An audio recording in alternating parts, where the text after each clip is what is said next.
you fresh from inside supercommittee negotiations. We have Pennsylvania Republican Senator Pat Toomey. I wouldn't wish it on my worst enemy. Senator Toomey, welcome back to the show.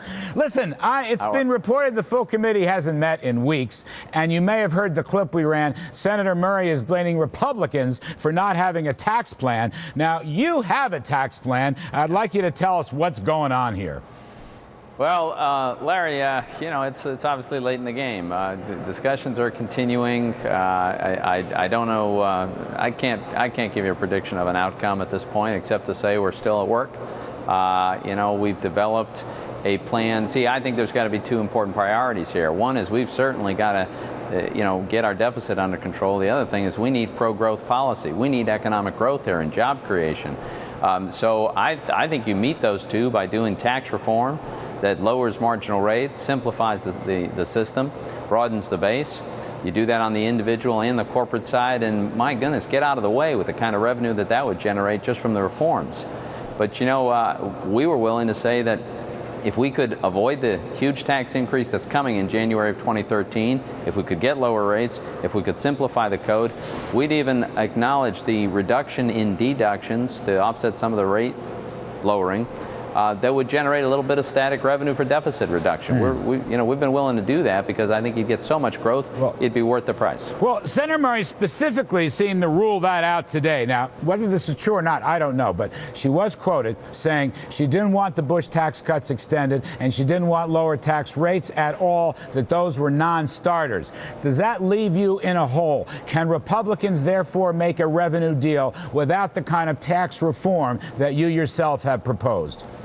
I think that would be very problematic, Larry, because if we did that, we wouldn't be helping the economy, we'd be hurting it. You know, we've already got this uncertainty.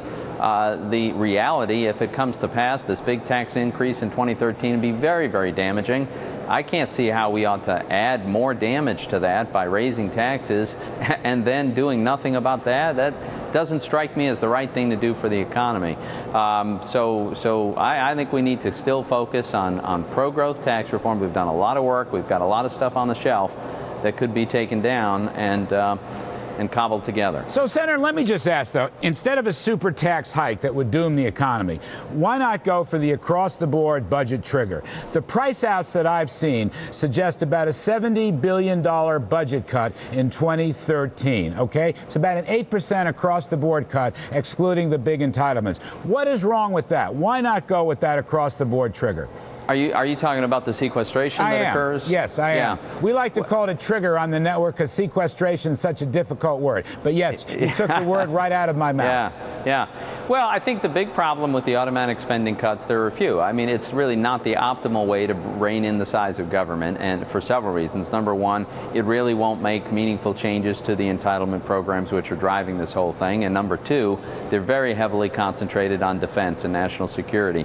And the President's own defense secretary has said that going ahead with these defense cuts would hollow out our military. So I think that's a very bad way to go in the very unfortunate event that our committee were not to be successful, and I still hope we will, but if not, then I think we would have a very concerted effort to reconfigure the sequestration. We certainly need. You mean you right. rip it, open it up? I thought everybody, Harry Reid, John Boehner, I thought President Obama was opposed to reconfiguring that. I don't think everybody is opposed to reconfiguring that. I think on our side you would find that people believe the $1.2 trillion in cuts are absolutely necessary, but the composition of those cuts is something that we could improve upon because the amount that's currently planned for defense is way too high. So again, I still hope that our committee will be successful. We're working hard on it. I just came from a meeting. I'm going to go back to another one on this.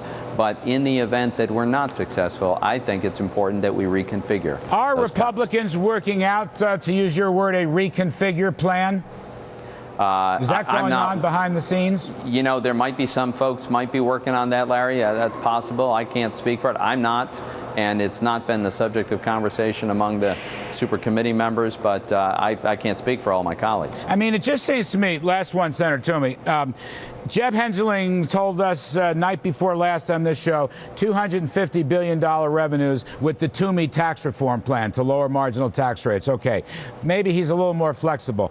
But if the Democrats, if Patty Murray and the Democrats are at 500, 600, 700 billion, and you guys are at 250 or 300 billion, seems to me a compromise would be a gigantic tax hike without lower rates, which would be a disaster for the economy. I'm just using simple arithmetic here. Yeah, and no argument. That would be a disaster for the economy. That's not going to be the outcome. The other thing I would just remind you is that the Democrats may not all be on exactly the same page. I mean, Congressman Clyburn mentioned on Sunday on a national broadcast that there was no consensus view on the part of the Democrats. So there may be a difference of opinion on that side, but I can tell you on our side, we think pro-growth tax reform is really, really important. All right, we'll leave it there. Many, many thanks, Senator Pat Toomey. We appreciate it, sir.